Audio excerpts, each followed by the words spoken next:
J'ai le plaisir de donc vous présenter la table ronde sur la cybersécurité, donc notamment dans le contexte de transformation et donc la digitalisation des usages. Donc, quels sont les challenges, les défis? J'ai également un panel d'experts reconnus dans leur corps de métier, mais particulièrement dans le domaine de la cybersécurité. Je vais rapidement. Donc, je commence avec la première question que je voudrais destiner à Myriam. Donc Myriam, donc la question c'est est-ce que tu pourras nous, s'il te plaît, juste exposer les enjeux et les menaces clés sur le numérique, la digitalisation des usages, mais surtout dans le domaine de la cybercriminalité et cybersécurité. Bon, alors la question, bonjour à tous, la question est vaste. Euh, c'est c'est clair que actuellement, ce qui intéresse les délinquants, c'est les données. Hein. C'est les données numériques et qui sont extrêmement convoitées parce qu'elles sont source évidemment de valeur. Hein. Donc tous les moyens sont bons. Hein. Il y a les atteintes au système. Hein. On y reviendra tout à l'heure à travers les autres questions.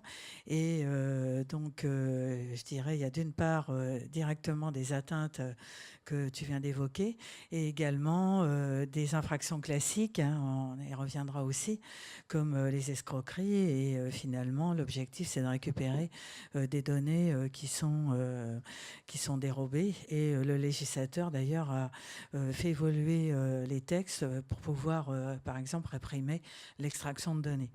Donc, effectivement, la surface d'attaque s'est étendue. Il y a les objets connectés qui ne sont pas toujours, normalement, ils doivent être by design.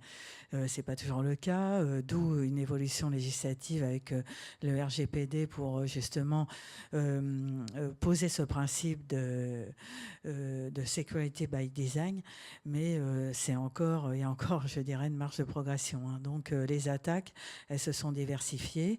Elles peuvent viser par exemple les objets connectés, elles peuvent viser par exemple des caméras de vidéoprotection qui sont des systèmes de traitement automatisé de données. Donc les cibles se sont multipliées. Et les entreprises, effectivement, développent des stratégies pour se défendre. Voilà ce qu'on peut dire. C'est vrai qu'il n'y a plus de braquage, mais il y a des formes de braquage numérique. C'est-à-dire tous les objets, les systèmes, il y a quand même une fragilité qui fait que les délinquants la délinquance s'est transposée au numérique. Guy-Philippe, est-ce que tu souhaites juste apporter des compléments? Juste compléter deux, trois Oui. petites choses sur ce qu'a dit Myriam. Oui, évidemment, le crime est passé au digital. Il y a une stat amusante en Grande-Bretagne où le nombre de braquages de banques, en fait, entre 1992 et 2012, a été réduit par 90%. Parce qu'effectivement, l'argent, il est où? Aujourd'hui, il est en 0 et en 1.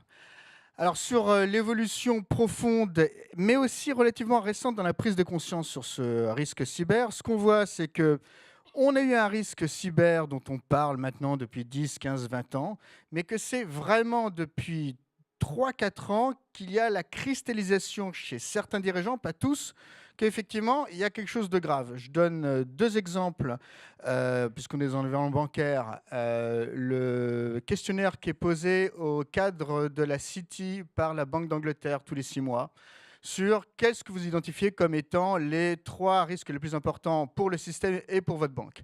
Jusqu'en 2013-2014, le risque cyber, c'est en dessous de 2%, donc on s'en fout. Mais à partir de 2014-2015, là, il y a une vraie explosion. Un autre point, c'est les grands dirigeants mondiaux qui sont questionnés au World Economic Forum à Davos, là, sur le Global Risk Survey. Là encore, il y a 10 ans, le risque cyber n'apparaît absolument pas. Il y a 5 ans, c'est parfois noté comme étant l'un des 5 risques les plus importants. Cette année 2018, c'est le 3e risque le plus grave. Alors, il y a des raisons qui ont été évoquées, l'augmentation de la surface d'attaque, et puis aussi, il y a des impacts économiques de plus en plus forts. Je voudrais juste rajouter un point là-dessus, et en particulier des éléments complémentaires à ce qui a été présenté sur Malwarebytes, parce qu'en fait, ce dont on commence à se rendre compte, c'est que le vrai risque, le vrai coût pour les entreprises cyber, c'est le risque de réputation et l'impact que ça peut avoir dans la confiance auprès des clients, la confiance auprès des actionnaires. Je cite juste une étude que j'ai faite avec PwC. On a essayé d'identifier 30 incidents entre 2008 et 2017 et de voir à chaque fois qu'une société est obligée, annonce l'incident, et aujourd'hui elle est obligée de l'annoncer avec RGPD, en tout cas en Europe, quel va être l'impact en termes boursiers. Eh ben, on se rend compte que dans 2/3 des cas, il y a un impact important au bout d'1 mois, en moyenne moins 9%, et surtout dans 40% des cas, il y a une perte sur l'année, sur 12 mois, d'en moyenne 20% de la valeur de l'entreprise.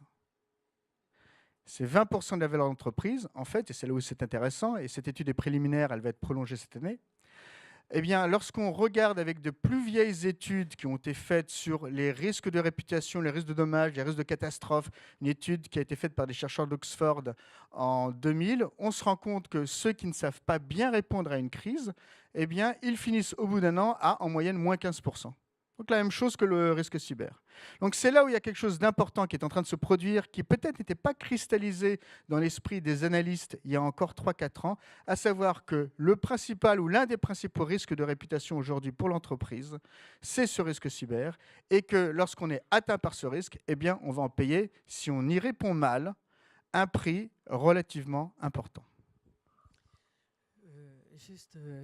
Effectivement, je suis tout à fait d'accord avec ce qui vient d'être dit. Je pensais, en prévision de notre rencontre aujourd'hui, citer notamment le dernier rapport TracFin, qui vient de sortir, et on voit que les tendances, il y a quelques années, on évoquait le numérique, les risques numériques, mais de façon assez ténue, que là, c'est une part extrêmement importante de ce rapport, avec justement les dérives du numérique qui sont véritablement soulignées. Merci beaucoup à vous deux. Alors ça nous fait faire la transition qui est logique vers Guillaume. Compte tenu de ces différents enjeux, recrutement devient quand même une composante importante de la stratégie d'entreprise. Est-ce que tu peux en dire plus un petit peu sur un peu le business model justement de ton entreprise, comment tu attaques cet axe pour nos clients? Oui, merci. En fait, il y a des constats, il y a un article justement du Monde qui date d'il y a 4 jours, où sur 2017, il y avait 60 000 postes en cybersécurité qui étaient ouverts en France. On a pu enfermer 1200. Aujourd'hui, à peu près, on considère 3 millions de postes ouverts dans le monde. Il y en aura un peu plus de 350 000 dans les 3 ans à venir sur l'Europe. C'est-à-dire, ce qu'on voit, c'est que justement, comme on l'a évoqué juste avant, c'est qu'on a une cristallisation du sujet. On a aussi un besoin grandissant parce qu'au final, on a de plus en plus de périmètres. Donc, RSSI, DSI, ils vont gérer une multitude de périmètres à sécuriser, une multitude, au final, de périmètres d'attaque pour les gens malveillants. Donc, au final, on s'aperçoit qu'il n'y aura pas de transformation numérique, il n'y aura pas de transformation digitale sans cybersécurité. Et notamment en Europe, avec le RGPD, où on a besoin de faire du by design, donc security by design, pour sécuriser ces données. Le problème, c'est que tout le monde, aujourd'hui, veut faire de la cybersécurité. On sait tous qu'il faut des opérateurs, il faut des pen testers, donc des gens qui vont faire des audits. Et la problématique des RSSI d'aujourd'hui, donc je vous parle novembre-décembre 2018, c'est que vous pouvez demander à l'ensemble des RSSI, notamment du CAC 40, si aujourd'hui leurs prestataires de sécurité sont capables de leur fournir des audits de sécurité sur les 3 prochains mois. Il n'y en a aucun. C'est-à-dire les 5 plus gros cabinets aujourd'hui ne sont pas capables de fournir du test d'intrusion, du test de sécurité aux entreprises, pas avant le mois de février, parce qu'il y a un problème de ressources. Donc en fait, avec ce constat, Yes React, nous ce qu'on fait, c'est qu'on va utiliser justement un modèle qui est simple, c'est qu'on va utiliser la crowd security, donc on va utiliser une communauté de hackers éthiques, une communauté qu'on va driver dans une dans une plateforme qui, via sa gouvernance, va notamment ajouter de la confiance. Et cette plateforme va permettre de centraliser aujourd'hui, pour nous, Yes We Act. Donc c'est un modèle qui vient des US, c'est un modèle qui vient des GAFA, c'est un modèle qui a été transposé en Europe par Yes We Act. Et aujourd'hui, on centralise à peu près 6000 hackers sur notre plateforme. 6000 hackers éthiques, 110 pays référencés. Donc on a une multitude de personnes qui sont opérationnelles pour faire les tests. Donc on ne dépend plus, au final, on a vraiment un modèle qui est complètement revalorisé, notamment parce que c'est un modèle qui est au résultat, puisque le premier qui trouve une faille chez nos clients, bah, il va être payé en fonction de son niveau de criticité. Donc on est au résultat. Donc là, pareil, on revient sur un modèle où personne n'a jamais vu ça. Aujourd'hui, en Europe, sur ce modèle, on a l'habitude de faire des audits. Donc on va faire un carottage de notre système d'information à T0. On prend 5 jours, 10 jours, 30 jours d'audit sur les surfaces qui sont exposées sur Internet. Et puis après, on se revoit dans 12 mois ou pour les plus aguerris, dans 6 mois. Sauf qu'aujourd'hui, on a des systèmes d'information qui bougent, des systèmes d'information qui deviennent agiles, des développements agiles. Aujourd'hui, on parle de mise en production agile, donc ça veut dire qu'au final, vous avez un nouveau produit toutes les semaines, une nouvelle release, comme on peut dire dans le jargon, donc il faut un maintien en conditions de sécurité. Et en fait, là, comme notre multitude d'experts va tester, bah, le premier qui trouve, c'est le premier qui a la prime. Donc nous, au final, chez Yes We Act, on est 14 employés, et on est la plus grosse la plus grosse société de cybersécurité d'Europe, parce qu'on a 6000 profils qui sont cadrés dans une plateforme. Aujourd'hui, on travaille avec des sociétés dans tout le CAC 40, donc ceux qui ont l'habitude de gérer du risque, notamment les banques et les assurances, les premiers, puisque c'est des gros consommateurs de cybersécurité, mais aussi tout ce que vous verrez dans la presse, Blablacar, les licornes françaises, Dailymotion, et d'autres, et après des toutes petites startups, puisqu'on est sur un modèle avec un ROI quasiment immédiat, pilotable par le RSSI, donc on revoit complètement, et en fait on va s'affranchir de cette pénurie d'experts qui va nous permettre de nous digitaliser, de transformer et de rassurer en fait aussi nos clients en B2C, puisqu'aujourd'hui vous ne pouvez plus mettre un produit sur le marché sans avoir à penser un petit peu à comment je vais sécuriser mes données. Juste dans la suite, j'aurais bien aimé de savoir aussi un petit peu quelles sont les contraintes légaux pour vous à faire intervenir des profils comme ça, qui interviennent quand même dans un cadre un peu plus fermé des entreprises. Est-ce que c'est une contrainte ? Je ne vais pas rentrer dans le détail, mais aujourd'hui, les experts, quand ils rentrent sur la plateforme, nous, notre métier, c'est de faire la cybersécurité. Donc, on s'est dit, on va rajouter de la confiance. Donc, comment on rajoute de la confiance ? On s'est notamment appuyé sur le système financier. Donc on est compliance avec tout ce qui est traçabilité de l'argent, donc anti-terrorisme, anti-blanchiment d'argent. Donc là, on va s'appuyer sur ce que vous connaissez sûrement, la KYC bancaire. Donc on a une traçabilité, on a certains pays qui ne peuvent pas jouer, certains chercheurs, contrairement à nos concurrents, notamment américains, on ne fait pas de Bitcoin ni de PayPal. Et après, on a tout, on est européen, donc on va s'appuyer notamment sur tout ce qui est signature électronique, qui a une valeur légale, etc. Et puis après, on a la capacité de dire, nous, on veut les 10 premiers de la plateforme, on veut que des Français, que des Allemands, que des Suisses. Et puis après, on va ouvrir à toute la communauté. De toute façon, aujourd'hui, vous prenez plus de risques à ne rien faire, puisque vos périmètres sont déjà exposés, que quelqu'un de malveillant en fait va pas vous appeler avant pour tester votre périmètre qui est déjà sur Internet, que tout le monde peut accéder. Donc au final, vous allez réduire ce risque en utilisant une communauté qui, historiquement, en fait, la définition d'un hacker, c'est un contre-pouvoir pour le bien commun. Donc le bien commun, c'est notamment de sécuriser les données de nos utilisateurs.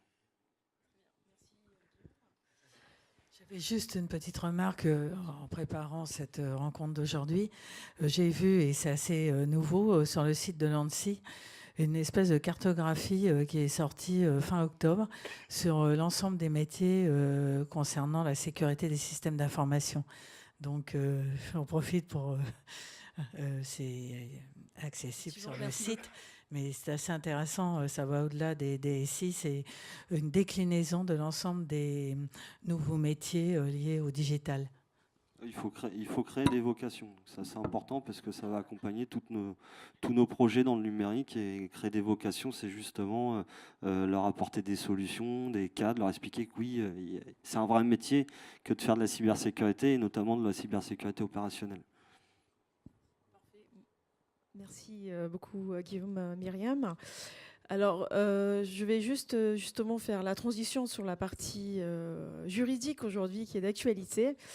Juste avant de commencer et passer à la question suivante, et tant pour moi, je n'ai pas passé les questions. Avant de passer à la question suivante, j'ai vu donc en fait une étude qui a été publiée en novembre par Freebip et Opinionway, qui disait que donc, le sondage, le résultat, c'était 83% des Français pensent en effet que la collecte de données est une menace au moins sur une des libertés, donc opinion, expression, circulation, réunion, association. Et 89% d'entre eux sont d'avis qu'il n'est pas possible de savoir ce que les entreprises font de leurs données. Donc, je serais tentée justement de vous demander que maintenant, on est presque 6 mois après l'application de la RGPD et une harmonisation qui se fait également avec le droit national. Quel est le premier bilan, vous, de votre œil, post ces premiers semestres de RGPD ? Merci. Avant de répondre à la question, je vais faire un petit peu de promo parce que j'ai participé à la fondation du Cercle des femmes de la cybersécurité, et qui est une association qui a vocation à promouvoir les métiers de la cybersécurité auprès des femmes. Donc, ce n'est pas une association féministe, mais simplement à faire découvrir aussi un petit peu ces métiers où il y a des postes à pourvoir. Donc voilà, je fais ma petite seconde de promotion. Alors, 6 mois après l'arrivée du RGPD, qu'est-ce qui a changé ? Bon, il y a eu un branle-bas de combat dans les entreprises, mais je dirais que c'est vrai qu'avec la loi de 78, rien n'a changé et tout a changé. On avait déjà un article 34 dans la loi informatique et liberté qui nous obligeait à assurer la sécurité des données. Et je dirais qu'avec l'arrivée du RGPD, ce qui nous a un petit peu mis le booster, c'est la sanction. Et la sanction qui augmente largement entre 10 et 20 millions, 2 et 4% du chiffre d'affaires. Je ne vous l'apprends pas. Je pense que vous êtes déjà bien au courant et bien avancé, j'espère, parce que sinon, il va falloir quand même s'y mettre. Si vous voulez, la cybersécurité ou la sécurité des données, moi j'ai l'habitude de dire que c'est un petit peu comme la ceinture de sécurité en voiture. Avant, on n'avait pas de ceinture de sécurité en voiture, ça n'existait même pas. Après, on l'a mise, alors c'était en option. C'est un petit peu ce qui s'est passé avec la loi de 68, c'est devenu une option. Même si c'était une obligation, c'était pas très cher payé, donc on la mettait en option. Et puis après, c'est devenu standard et obligatoire avec des sanctions. Donc pourquoi ? Parce que en voiture, les accidents vont arriver, et donc on sait très bien qu'il y a des morts. Et bien, c'est un petit peu pareil avec la cybersécurité, la digitalisation des usages. Donc j'aime bien ce parallèle. Ce qui a changé quand même fondamentalement, c'est la manière d'appréhender le texte, puisque jusque-là, on avait un article 34 bis qui imposait simplement à des opérateurs de télécom de notifier à la CNIL et donc aux autorités de contrôle en Europe leurs failles de sécurité sur les données à caractère personnel. J'emploie aussi une formulation très raccourcie. Vous m'en voudrez pas. Aujourd'hui, c'est l'affaire de tous. Et c'est vraiment un changement de paradigme. C'est-à-dire qu'on n'attend plus qu'on vienne voir si on a fauté. On doit se dénoncer, on va dire, en tout cas notifier qu'on a eu un problème. Alors, pourquoi ? C'est quand même pour le bien de tous. C'est-à-dire qu'une faille, ça intéresse aussi quand même l'ensemble des entreprises, l'ensemble de la population, l'ensemble de la nation.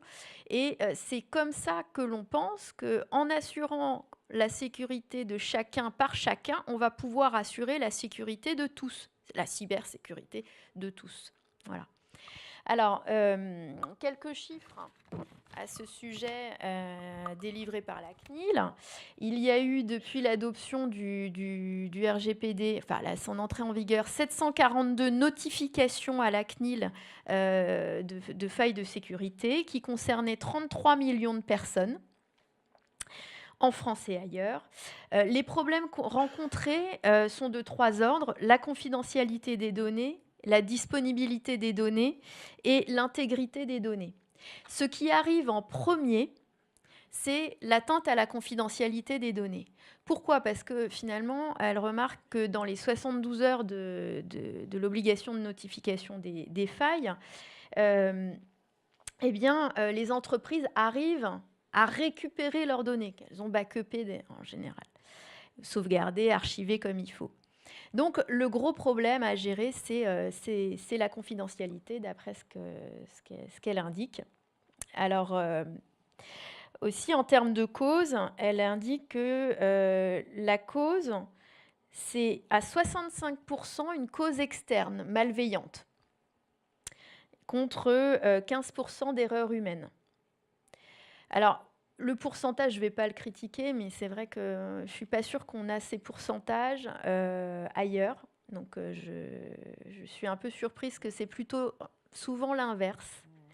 Je sais que dans le rapport de l'ENISA sur les notifications de failles de sécurité des prestataires de services de confiance, donc ceux qui délivrent des signatures électroniques, des envois recommandés électroniques, etc., les causes étaient de premier abord internes. Voilà. Donc simplement sur ces chiffres, on se pose quelques questions. C'est vrai que la CNIL, quand même, on peut dire, a annoncé qu'elle adopte une démarche répressive, mais toujours dans l'accompagnement. Donc, en fait, elle y va par palier. Donc, c'est ça qu'on peut souligner. D'abord, elle va aller regarder les endroits où elle n'a pas besoin de se déplacer. Donc, en fait, elle va regarder les sites web. C'est vrai que c'est par là qu'intervient aussi le problème. Par exemple, sur l'exemple des hôtels que vous indiquiez, qui a eu lieu il y a quelques jours. Donc, les sites web, et puis une approche quand même. Elle a indiqué qu'elle aurait une approche très répressive sur le retard de notification ou le défaut de notification des failles. Par contre, si on notifie dans les temps, alors elle va vous accompagner, ce qu'elle dit. Mais c'est vrai que ça, on a tout intérêt, parce que souvent on peut être perdu. Elle va vous accompagner. Donc en fait, si j'ai un conseil à donner, c'est de ne pas hésiter à remplir le formulaire qui est en ligne dans les temps. Ce qui suppose, on en parlera juste après, mais ce qui suppose quand même de connaître son système d'information, de connaître ce qu'on a pour pouvoir notifier. Parce que ce n'est pas simplement je notifie, au fait, j'ai une faille. Non, il faut remplir un dossier. Et ça, c'est un peu plus compliqué. Mais c'est vrai que, déjà, première approche, c'est d'apprendre à notifier, d'apprendre à donner cette information. Ok, donc je comprends, les entreprises sont en courbe d'apprentissage et une souplesse encore de CNIL de les accompagner dans cette... Donc je vais juste demander, Myriam, si vous voulez également compléter ce qui a été dit par Poliana. Oui, effectivement, ce premier bilan est tout à fait intéressant et donne en complément, il y a quelques chiffres que j'avais notés, 32 000 organismes ont désigné un DPO, donc là aussi c'est assez intéressant, et en fait il y a 7 notifications par jour. Donc la CNIL a des difficultés aussi de recrutement et va devoir renforcer ses moyens, hein, c'est assez évident.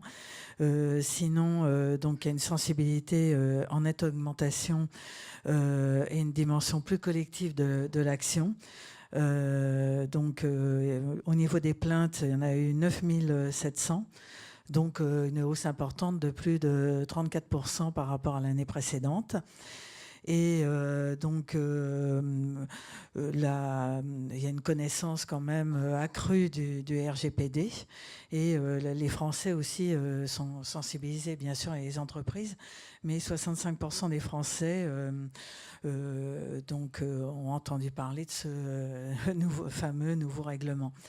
Ce qu'il faut noter aussi, et c'est assez amusant, c'est un accompagnement. Alors la CNIL a une stratégie de développement avec un plan d'accompagnement des collectivités locales aussi en 2019 qui sont un peu perdus. Je dirais même aussi les ministères, puisqu'il y a quelques mois, par exemple, le ministère de l'Intérieur a recruté un DPO. Et à l'occasion d'une demande du parquet, je vais prendre un exemple très concret, et ça rejoint le financier, à l'occasion d'un échange avec le parquet national financier qui souhaitait développer une application pour mieux gérer le suivi de ces dossiers. Donc j'en ai fait un peu l'expertise de cette application. Justement, je voulais avoir un avis. Donc je me suis dit, est-ce qu'il y a un DPO au niveau du ministère de la Justice ? J'ai cherché, je n'ai pas trouvé, il n'y avait personne. Et pas plus tard qu'il y a 2-3 jours, qu'est-ce que je vois? Une diffusion d'un profil de poste de recrutement d'un DPO quelques mois en retard, mais bon, vaut mieux tard que jamais. Et par contre, il y avait un correspondant informatique et liberté. Voilà, donc c'est vrai qu'il y a véritablement une prise de conscience. Ça a été un peu un électrochoc parce qu'on a l'impression par moment, enfin discutant avec des entreprises, qu'il n'y avait rien avant le RGPD. Alors comme vous venez de le rappeler, il y avait l'article 34, voilà. Et c'est vrai que maintenant, il y a cette notification qui fait qu'il y a quand même une pression sur les entreprises. Alors je pense qu'après on va on va croiser avec d'autres textes, mais je pense que c'est une bonne chose et il y a véritablement des évolutions favorables.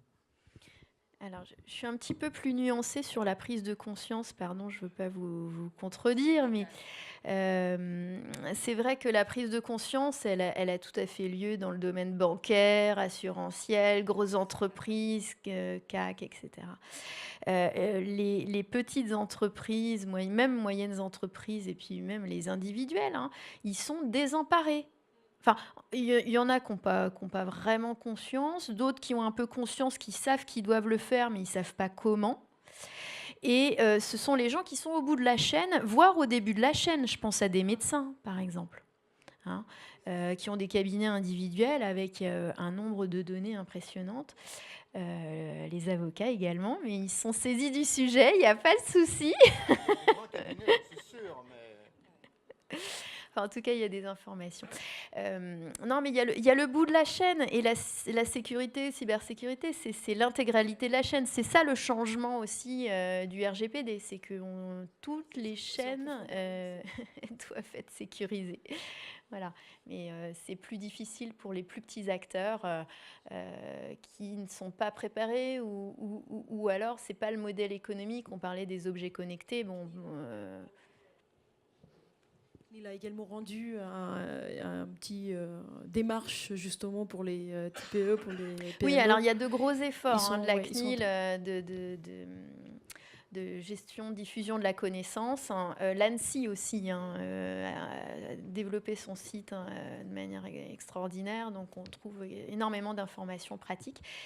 On le verra dans la question suivante, oui. Mais la question, c'est de la mise en œuvre, qui est quand même pas évident. Alors, question suivante, avant que je passe sur la question suivante, il y a un sondage qui est lancé pour répondre et qui peut être alimenté par ce que vous venez de dire, Poliana, qui 75% d'impact, c'est plutôt un impact technologique et 15% d'erreur humaine. Donc attention quand vous répondez à cette question. Alors, il y a encore... la question, c'est en matière de cybersécurité, est-ce que humain, le maillon faible ? Alors, je ne suis pas d'accord, je ne pense pas, mais...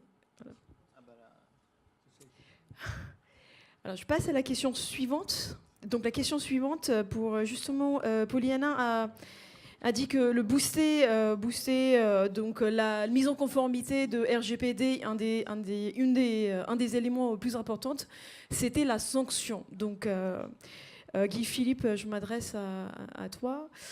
Justement, donc cette multiplication de cyberattaques et cette prise conscience des risques de sanctions, Les assurances contre les cyber-risques, donc est-ce qu'il y a une couverture suffisante qui peut être proposée par les assurances? Alors, j'ai une réponse un petit peu provocatrice. Juste un point sur la question qui est posée. L'humain, et ça a été dit avec ces chiffres un peu étonnants de la CNIL, bon, on a tous certains chiffres qui viennent de software vendors, etc. Je sais qu'IBM avait fait une étude qui montrait que dans 95% des cas, il y avait une erreur humaine qui était quelque part dans tous les problèmes qui ont fait qu'il y a une cyberattaque. Et dans une autre étude, dans 52% des cas, cette erreur humaine est le fait principal à l'origine de... Bon. Sur la question des assurances, donc je serai un petit peu provocateur, mais en fait je vais me cacher. Donc il y a un développement important du marché de la cyberassurance qui aujourd'hui, je crois, pèse autour de 3-4 milliards de dollars, ce qui n'est pas grand-chose, mais qui a des taux de croissance de 30 à 40% par an, ce qui est là pour le coup très important, avec des projections vers des marchés de 20-25 milliards d'ici 5-10 ans. Avec cette idée que voilà un nouveau risque et on va essayer de s'en prémunir parce que comme on le disait, comme je le disais, ça a un impact, un coût important même sur la valeur des entreprises. Sauf que voilà, je me cache derrière quelqu'un qui lui connaît bien le marché de l'assurance, à savoir Warren Buffett, le patron de Berkshire Hathaway.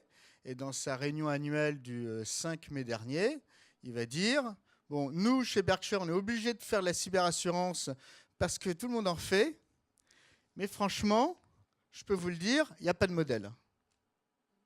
Et je suis, de ce que je comprends, et de ce que j'entends aussi de problèmes, par exemple, de pricing, de police de cyberassurance, où en fait, il n'y a pas énormément de variations entre le risque faible et le risque haut, ce qui pourrait laisser à croire que justement, on a encore un petit peu de mal à capter toutes les informations nécessaires pour comprendre lorsqu'on a une exposition très élevée et lorsqu'on a une exposition très faible. Bon, il y a peut-être effectivement un problème dans la modélisation de ce risque d'assurance, ce qui n'est pas la première fois que dans l'univers de l'assurance, il y a eu des problèmes de modélisation. Ça s'est vu par exemple dans le risque catastrophe naturelle. Dans les années 80, on pensait être capable de se prémunir du risque de catastrophe naturelle aux États-Unis, en Floride par exemple, et puis il y a eu l'ouragan Andrew en 1992, et tout le marché local de l'assurance, de la réassurance s'est complètement effondré parce que les modèles qui étaient utilisés par les assureurs n'étaient pas bons. Et après, on s'est tourné vers certains universitaires qui, eux, avaient développé des modélisations plus compliquées. Donc, je ne serais pas surpris qu'eux. Néanmoins, il y a une chose qui est utile et intéressante dans la cyberassurance, c'est que lorsqu'on contracte une police de cyberassurance, quelque part, on va contracter à prix réduit la capacité à acheter des services de réponse à la crise, de réponse professionnelle à la crise. Et j'insiste là-dessus parce que justement, je suis désolé, je refais de la pub sur l'étude que j'ai faite avec PwC, mais ce qu'on a vu, c'est que lorsqu'on essaie mal répondre à la crise, on risque de perdre en moyenne 20% de la valeur de l'entreprise. Lorsqu'on sait bien répondre à la crise, eh bien, on peut rebondir à plus 7% par rapport au cours de bourse avant l'annonce. Bien, et ça, c'est intéressant. Alors, bien rebondir, il faut faire bien attention aussi. Donc là, on est un peu dans les questions de résilience. Ce n'est pas uniquement les aspects techniques. Il y a la nécessité aussi de savoir communiquer, et communiquer d'abord et avant tout lorsqu'on est entreprise auprès de ses clients, parce que ça, c'est le fondement du rôle de l'entreprise, c'est de répondre à un problème du client et un besoin du client, et aussi par rapport aux actionnaires et aux analystes. Et là-dessus, il y a des gages de crédibilité qu'il faut parfois être capable de donner au marché. Enfin, en tout cas, il y a tout un art dans la réponse, et c'est vrai qu'être bien accompagné, ça peut faire la différence. Merci Guy Philippe. Je m'adresse également à Guillaume. Lors de la préparation, tu nous avais évoqué également le fait que tu travailles également sur justement des modèles de cyberassurance. Est-ce que tu vas en parler, donner juste dire deux mots? Rapidement. En tout cas, oui, c'est un marché qui existe, qui va exploser dans les années à venir. On voit aussi que les assureurs commencent justement à indiquer à leurs clients s'ils ne respectent pas les bonnes pratiques de l'ANSSI, s'ils n'ont pas mis en place des sauvegardes, etc., en fait, leur police va exploser. Donc, c'est fini un petit peu le temps où on signait, puis on payait, puis en fait l'assureur derrière, il donnait tout le service, et puis en fait comme il y a de plus en plus de menaces, de plus en plus d'impact, du coup on voit que justement les assureurs font marche arrière, ils commencent à avoir de la donnée pour modéliser potentiellement des nouveaux modèles. Donc ça c'est intéressant.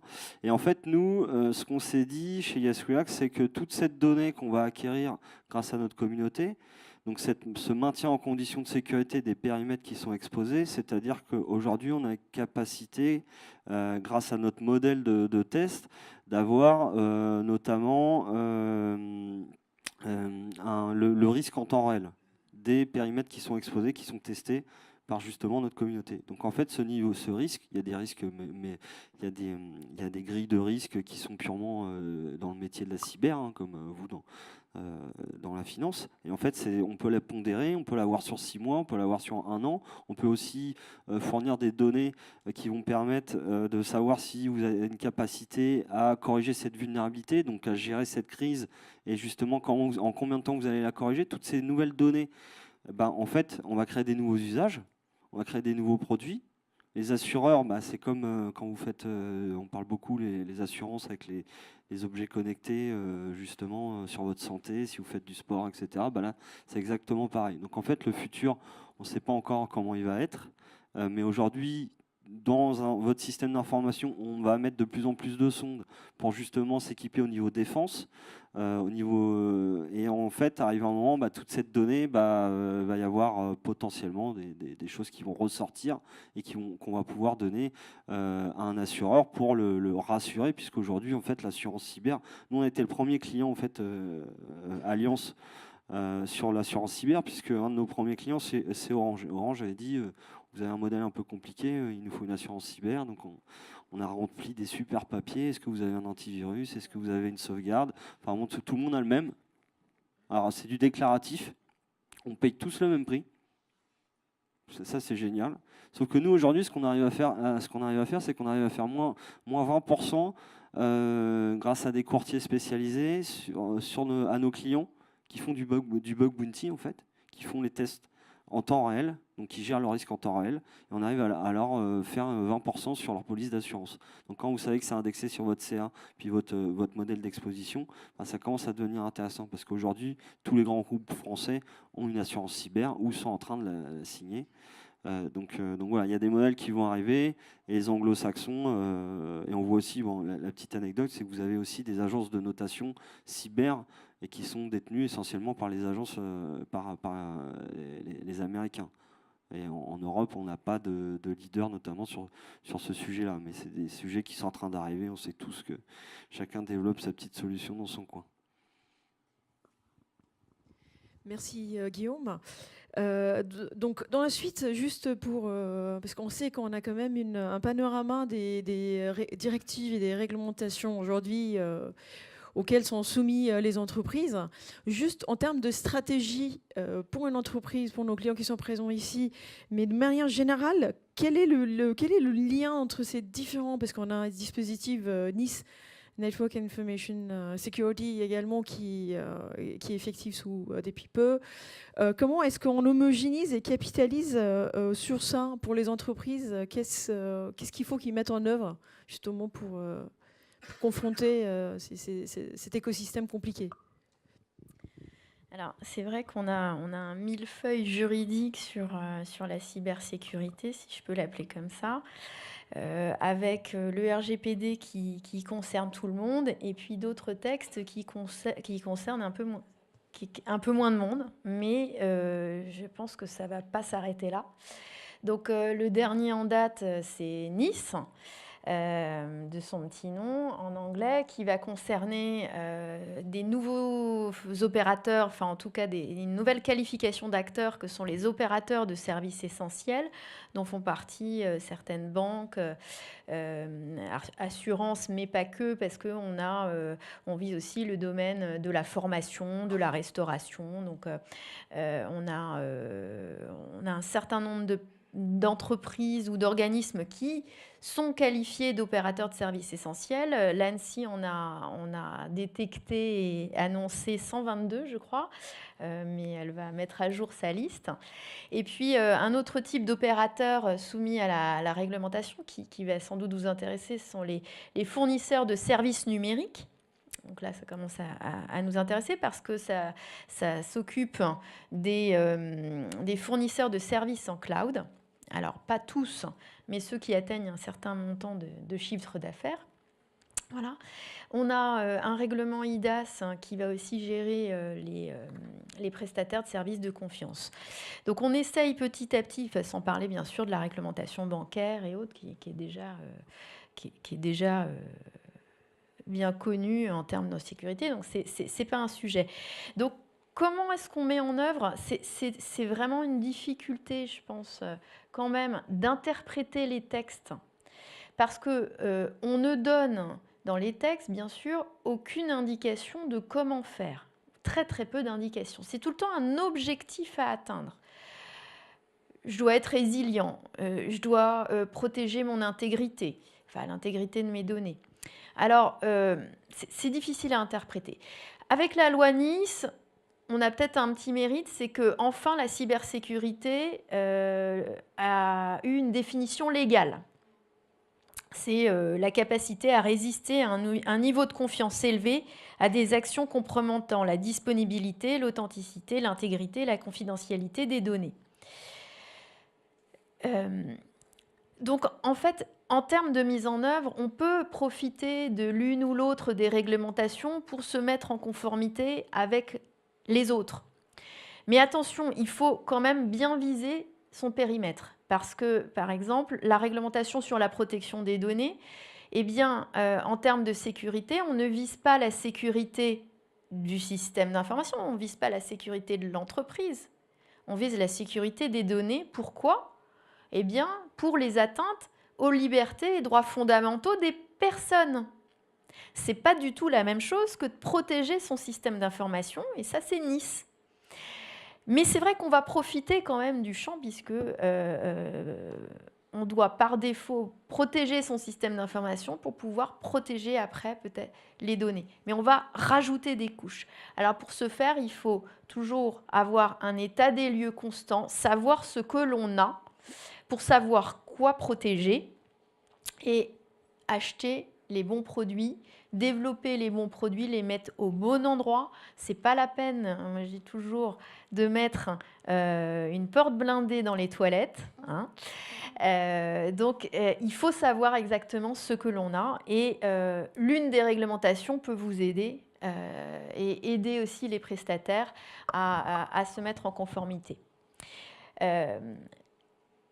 Au-delà de cet état des lieux, il y a une énorme incidence sur les contrats avec les prestataires. Parce que j'ai dit tout à l'heure, voilà, c'est chaque personne à chaque endroit de la chaîne de services et de prestations que l'on doit assurer la sécurité. Et donc, on doit avoir une boîte à outils juridique au moment de l'achat de l'outil informatique, parce que sinon, on va très très mal gérer l'aspect sécurité. Moi maintenant, je me concentre énormément sur la négociation des annexes de sécurité. C'est pas facile, il faut pas laisser son juriste tout seul aussi là-dessus, parce qu'il ne peut pas le faire. Voilà. Donc avoir une petite boîte à outils sur les aspects de sécurité, notamment à destination des achats, ce sera pas mal. Et puis des plannings et des procédures, planning de contrôle interne, aussi c'est un conseil que l'on peut donner. Voilà, je n'ai pas le temps de répondre intégralement à la question, mais je laisse ouvert. Merci, aux réflexions. Juliana. Myriam, est-ce que vous souhaitez... Effectivement, je suis tout à fait d'accord avec ce qui vient d'être développé. Il y a une espèce d'empilement de textes, et pour déjà des secteurs, et c'est le cas en matière de finance, hein, déjà un secteur extrêmement réglementé avec des contrôles ACPR et autres, et c'est se rajoutent d'autres réglementations. Alors c'est sûr qu'il y a deux logiques, hein. Le RGPD, c'est la protection protection des données personnelles et directive NIS, c'est la protection des systèmes d'information. Mais il y a quand même un lien, c'est-à-dire que parfois, dans le cadre d'une attaque de système d'information, ça peut aboutir à justement des vols de données, à la disparition de données. Donc, il peut y avoir dans certains cas une double notification, c'est-à-dire à l'ANSSI et à la CNIL. Donc, d'où cette complexité et la nécessité. Même pas dans les mêmes délais, c'est même plus rapide. Voilà, avec exactement. Il faut un coup d'accélérateur. Donc, effectivement, il faut les contrats, c'est fondamental. Et il y a toute une éducation et une sensibilisation à faire. Mais il se trouve que ces textes ont été, même normalement, un règlement et d'application immédiate. Bon, il y a eu une loi pour adapter la loi informatique et liberté. Directive Nice, la France avait anticipé à travers la loi de programmation militaire. Il y a encore un autre texte en cours.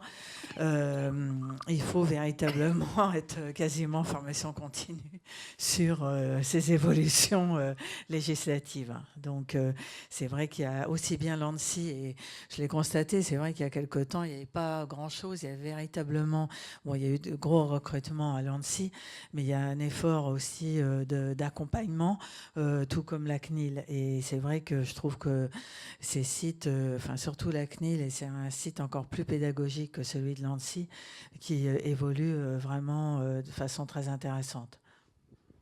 Merci Myriam.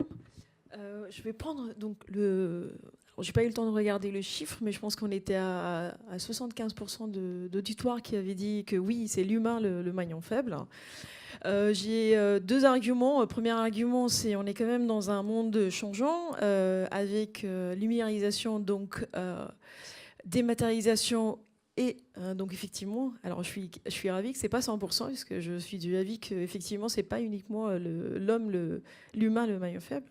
Donc ce que je disais, que dans le monde aujourd'hui numérique, il y a deux composantes. Donc il y a dématérialisation et il y a toute cette partie un peu digitale qui insuffle un peu à une sorte de dispersion des repères spatio-temporels pour les humains.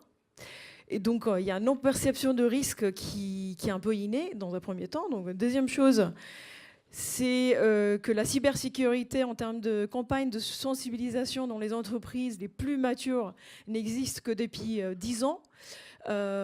Et c'est un slogan, la sécurité, c'est l'affaire de tous. Voilà, donc Guy-Philippe, je m'adresse à toi. Quelle serait pour toi un peu la stratégie justement d'organisation pour se protéger contre ces cyberattaques ? Alors, la stratégie d'organisation, il y a une foultitude de choses contre ces cyberattaques. La première des choses, c'est d'aller voir Guillaume et Yes We Hack, très important. Vous commencez par ça, voilà. Ensuite, on pourrait parler de plein d'approches. On a évoqué certains mots, comme par exemple le terme de résilience. Et aujourd'hui, il y a une prise de conscience, mais qu'à 3-4 ans, on va dire, que la protection à 100%, ce n'est pas possible. Et donc, ce qu'il faut, c'est, entre guillemets, préparer cette résilience. Alors là aussi, il y a quand même encore des zones de flou sur qu'est-ce que ça veut vraiment dire, une organisation dite résiliente. Mais on peut se dire que d'une part, il faut une capacité d'absorption au choc, donc des formes de redondance, de capacité aussi à travailler sans l'ordinateur si tout d'un coup tout est cassé. Il y a aussi quelque chose d'intéressant qui a trait justement à des capacités organisationnelles, savoir avoir des équipes qui ont une forme d'autonomie en même temps qu'une forme de compréhension de ce qui se passe à côté, que les départements marketing comprennent le département finance, qui comprennent le département comptabilité, etc., ou IT, et qu'il y ait une forme d'intelligence de l'organisation de façon à ce que lorsqu'il y a une crise, tout le monde réagisse de manière à la fois en comprenant un petit peu ce qui se passe à côté, tout en essayant de maintenir une forme de continuité de l'activité, ce qui est absolument fondamental. Donc ça, c'est les capacités de réaction. Et je serais tenté de dire que les capacités de réaction, c'est encore plus chouette de les développer avant la crise. Et donc là, il y a plein d'approches autour de choses qui me sont proches de mon cœur, des simulations, des wargames, des tests, des exercices qui deviennent absolument fondamentales. Si j'avais une image de ce à quoi l'entreprise peut-être pourrait un petit peu évoluer, c'est ce qu'on voit dans les organisations militaires, où on va faire des simulations, des tests. Lorsqu'on va faire la planification aux États-Unis, on ne le fait pas assez en France, mais aux États-Unis, on va faire des wargames pour tester la planification militaire de certaines opérations. Eh bien, c'est ce type d'approche qui va être fondamentale à tous les niveaux de l'organisation, en partant de n'importe quel employé dont on va tester la cyberhygiène, on va tester le fait qu'il ne va pas cliquer à chaque fois sur un lien lorsqu'il reçoit un email, même si parfois, pour certains, c'est quelque chose qui est quasi naturel, et jusqu'au niveau de l'organisation, du conseil d'administration, de la direction générale, parce que c'est là aussi que parfois se jouent, entre guillemets, les drames. Je donne un exemple, un vieil exemple. Target, qui est une grande boîte de la distribution, fin 2013, ils ont tous les systèmes qu'il faut. Ils ont les alertes qu'il faut en temps et en heure. Ça se passe en décembre, c'est le mois le plus important pour un distributeur. Et malheureusement, la direction générale, elle dort au volant. Elle ne réagit qu'une et 2 semaines trop tard. Et résultat, l'impact, le crash. Et d'ailleurs, après coup, le PDG et le CTO ont été virés. Donc ça commençait à faire réfléchir dans le monde business aux États-Unis. Bon. Et d'ailleurs, lorsque je parle de résilience, là aussi, je vais être un petit peu provocateur, mais une des bonnes manières de rétablir la crédibilité et de montrer que les choses ne vont pas bien, mais qu'on l'a compris, eh bien, c'est de se séparer de certains hauts collaborateurs qui, eux, se sont endormis sur le guidon. Merci Guy-Philippe. Il nous reste 5 minutes, juste 2-3 minutes même, je pense. 5 minutes, très bien. Est-ce que vous avez des questions ? Je vais rebondir sur ce que disait Guy-Philippe. Je pense qu'il faut juste comprendre que la cybersécurité, c'est peut-être un des seuls enjeux où en fait il faut allier la coopération. C'est-à-dire qu'on est plus fort, on sait qu'une seule personne peut mettre à défaut tout un pays, un système d'information. Donc on peut le voir, que ça soit au niveau de l'ONU, que ça soit au niveau de l'Europe ou que ça soit au niveau d'un État, et il faut que ça le soit pour une entreprise, c'est que c'est l'affaire de tous. Donc l'affaire de tous, ça veut dire qu'il faut se sensibiliser l'ensemble des collaborateurs, avoir des bons partenaires, donc ça passe par des juristes, par des assureurs, par des consultants, par le fait de sensibiliser ses collaborateurs. Donc tout ça, c'est une gouvernance globale, parce qu'en fait, l'union fait la force. La cybersécurité, en fait, comme je disais tout à l'heure, il y a une forme... L'impact n'est pas le même. Une seule personne a des capacités de destruction, même avec tous les moyens que vous avez en face. Donc là, c'est comme ça, il faut anticiper, créer de la cohésion et créer de la coopération. Et à tous les étages d'une entreprise, pour moi, ça, c'est un petit peu moins militaire. Mais ça rejoint aussi les idées de Guy-Philippe. Mais en tout cas, c'est l'affaire de tous. Il faut bien prendre cet enjeu à toutes les strates de l'entreprise. Et puis, on peut le faire de différentes façons. Gamification. Il y a le mois européen de la cybersécurité en octobre chaque année. Il y a une multitude de sujets que vous pouvez lire sur l'ANSSI, que vous pouvez transmettre à vos collaborateurs. Merci Guillaume. N'hésitez pas à nous communiquer si vous avez des commentaires ou des questions. Il y a une question.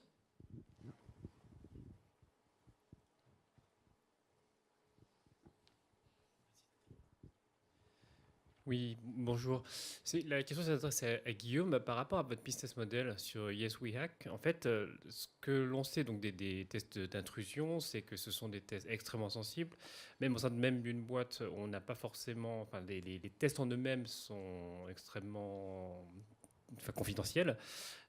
Comment est-ce que votre business model parvient à rassurer vos clients sur les profils que vous utilisez finalement lors de vos interventions? Parce que finalement, vous avez une plateforme avec 6000 hackers. Concrètement, pour moi, c'est une porte ouverte justement pour leur laisser carte blanche pour découvrir ce qui va pas chez un client potentiel. Déjà, si vous êtes exposé sur Internet, la confidentialité, vous oubliez. Puisqu'au final, à la limite, sur un site, sur un test, le modèle de Yes We Hack n'est pas adapté pour des tests en interne. Déjà, donc déjà, la confidentialité, on va la gérer comme ça. Là, on parlait tout à l'heure de Nice. Vous avez aussi tout ce qui est OIV, donc les opérateurs essentiels, c'est-à-dire que Yes We Hack ne va pas tester des SIV, donc des systèmes d'information d'importance vitale, parce que là, il faut des accréditations spécifiques. Mais aujourd'hui, c'est un modèle qui va s'adapter à l'ensemble des périmètres qui sont attestés, qui sont exposés. Parce qu'aujourd'hui, de toute façon, vous prenez plus de risques à ne rien faire. Donc, de toute façon, quelqu'un de malveillant, il ne va pas vous appeler, comme je le disais tout à l'heure. Donc, au final, la confidentialité, il va falloir m'expliquer. Puisqu'au final, aujourd'hui, la confidentialité des données que vous protégez, oui, le petit trésor, c'est confidentiel. Mais au final, s'il est accessible de tous, par une vulnérabilité, il vaut mieux le faire et émuler cette communauté, puisqu'il y a des gens qui... Je vais vous donner un exemple concret.